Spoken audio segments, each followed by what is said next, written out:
Welcome to All Things Policy, a daily podcast by the Takshashila Institution.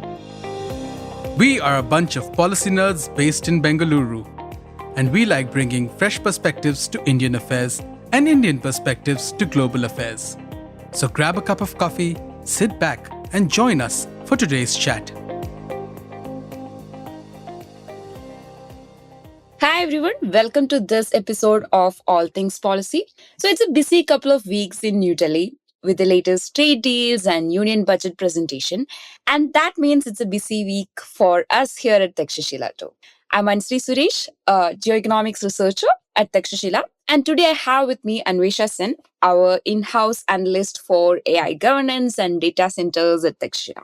So Anwesha is going to help us today to decode the union budget proposal on tax holidays for global cloud services and what it means for India's data center ecosystem. So the Union Budget 2026 makes one of the most far-reaching moves we have seen so far to attract global cloud players to build and run their infrastructure from India. So at the center of this push is a 21-year tax holiday available until 2047 for foreign companies that provide global cloud services using data center infrastructure located in the country. So Anwesha, can you help us decode this move and why is there such an importance being put on data centers? What are the budget implications for data centers in India? Yeah, sure. Thank you so much, Anisree, and thank you for having me.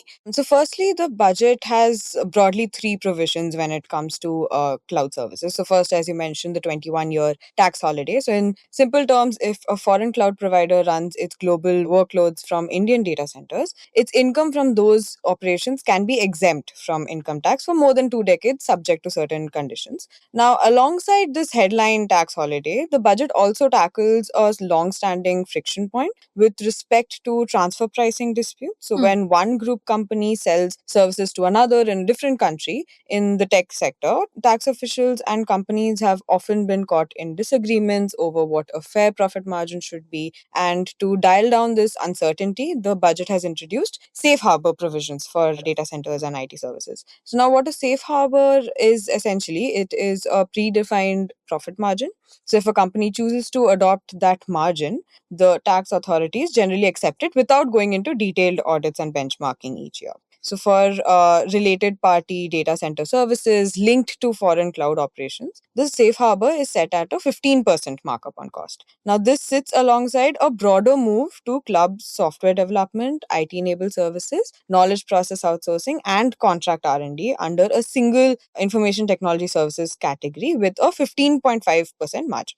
Now, the idea here is to simplify a landscape of differing benchmarks and reduce the number of disputes that end up in litigation. So, for multinational cloud providers, knowing that a 15% markup will be accepted can make it easier to design internal pricing and allocate functions to India without constantly worrying about ex post facto adjustment. Now, the budget also, and this is the third provision, it also extends similar treatment to component warehousing, wherein non-resident firms or global international firms are allowed to store critical server and network components in bonded warehouses in India at again a fixed profit margin of 2% on the invoice value. Now, according to the budget, this works out to an effective tax rate of around 0.7%.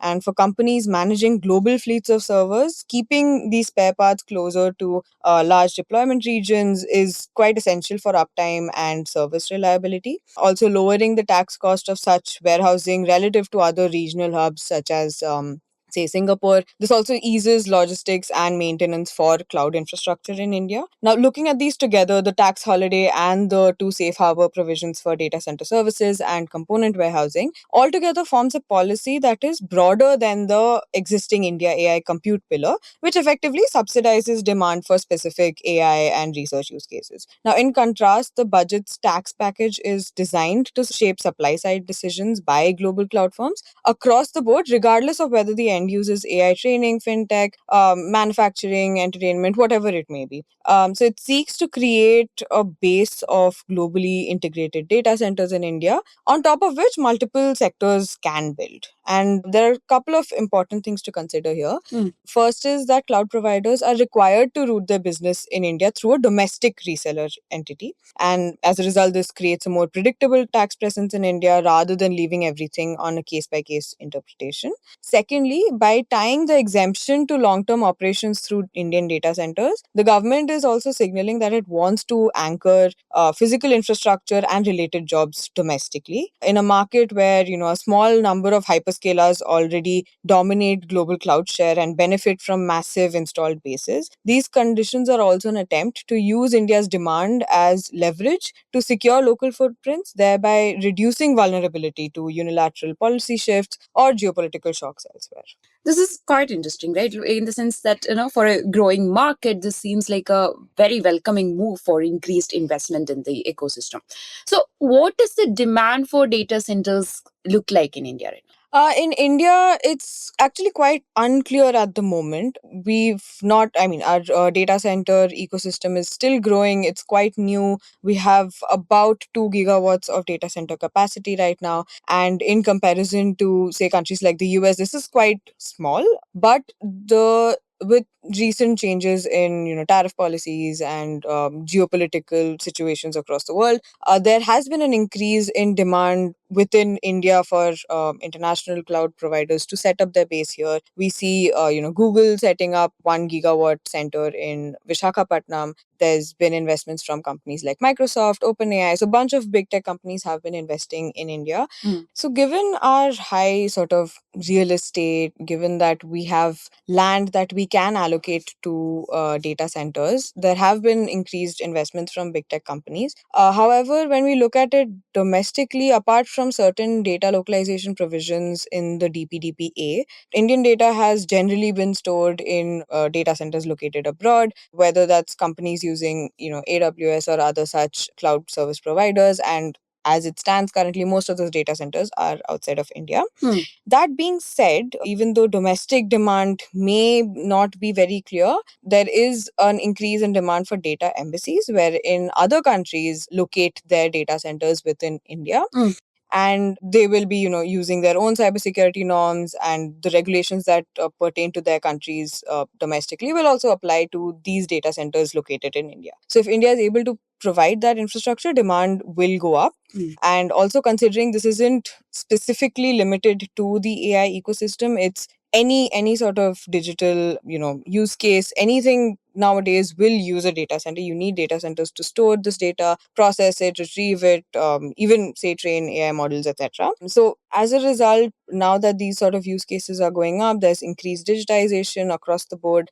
We will see an increase in demand, and as investments are already coming in, it's only in our benefit to develop this infrastructure further and to ensure that we do this while keeping in mind sustainability, and also not sort of exploit resources while doing so. So, in a way, that like the current geopolitical or geoeconomic uncertainties have been a blessing in disguise for India's data centers in a way. But it also lies on how India's ecosystem is good enough to support that. So let's look at the other angle here. So the general awareness around sustainability regarding data centers and AI has also been quite high across country, and maybe for a good reason. So looking at the US, 25 data center projects were scrapped last year due to such concerns, right? So how do data centers fare in terms of sustainability in India? That's actually quite pertinent in the recent past when US President Donald Trump, he stipulated that big tech must pay its own way, in the sense that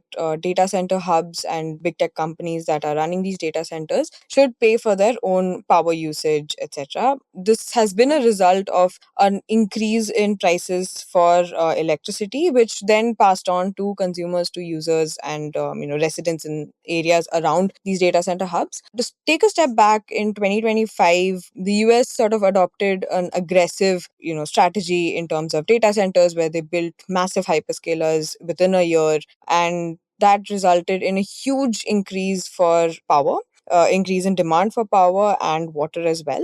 And then eventually, what we saw is the grid was not able to provide that sort of baseload 24/7 reliable power. And also, there was an increase in demand for non renewable sources such as coal, which overall is quite bad for the environment. And there was backlash from citizens, from residents, as a result of which we are now seeing that compared to 2024, a lot more data center projects were scrapped.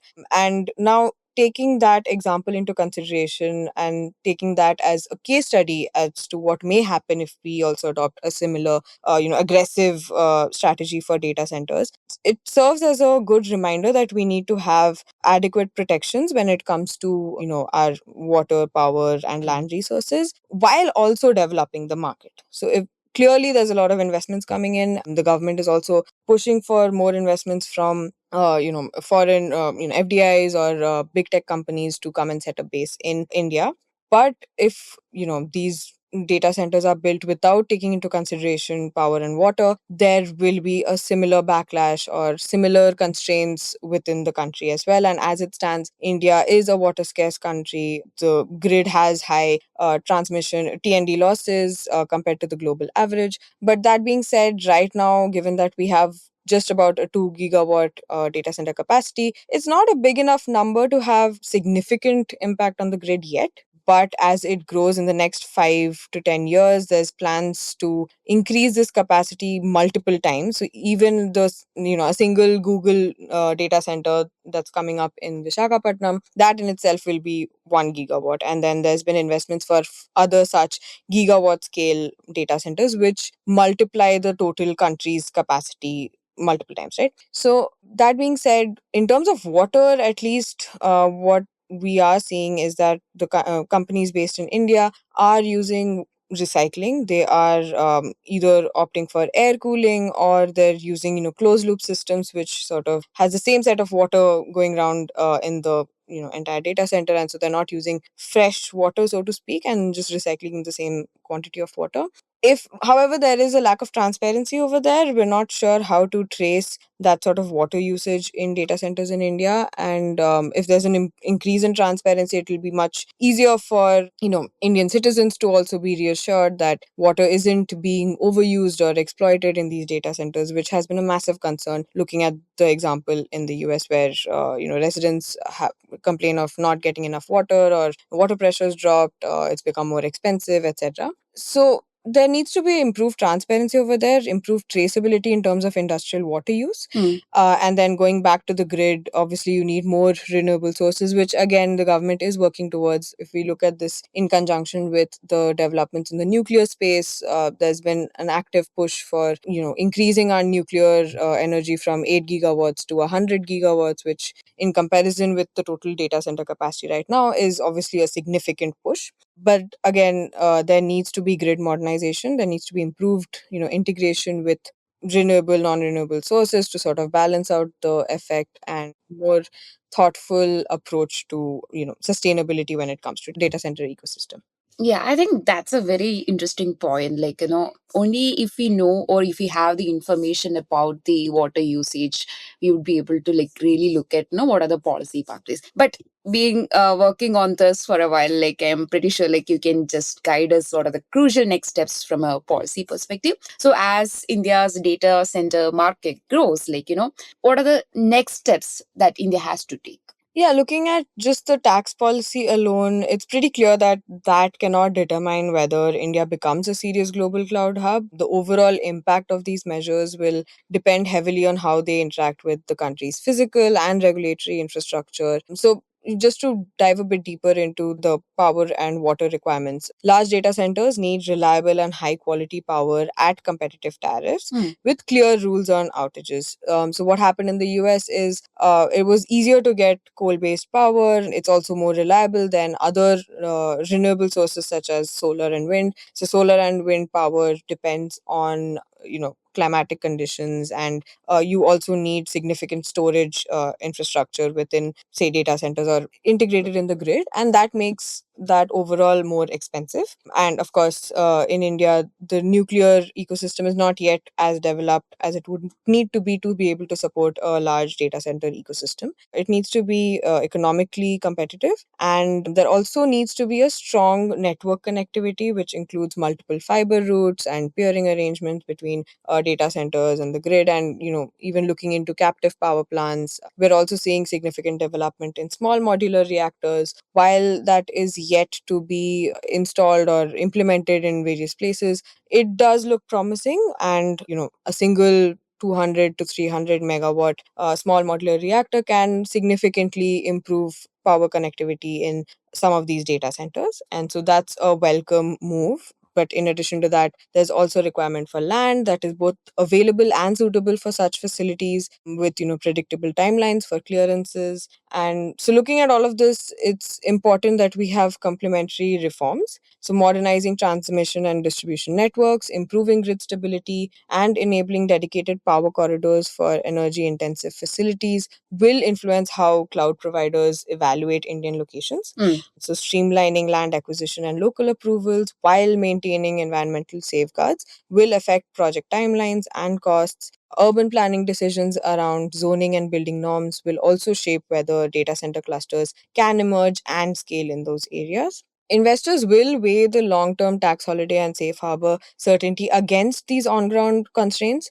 So, a low effective tax rate is attractive, but interruptions in power, delays in approvals, or uncertainty around local regulations can offset some of that advantage. In practice, global firms would compare operating costs, reliability, talent availability, and regulatory risks in addition to taxes. Comparatively, when we look at talent and infrastructure, talent is not that much of a concern, since given the time it takes for a country to build infrastructure versus the time it takes to skill a set of the society, I think that is relatively easier to upskill a certain section of society. And now, given all the hype around data centers, we will have enough talent available in the country, so that won't be as much of an issue when compared to this infrastructural and regulatory ecosystem.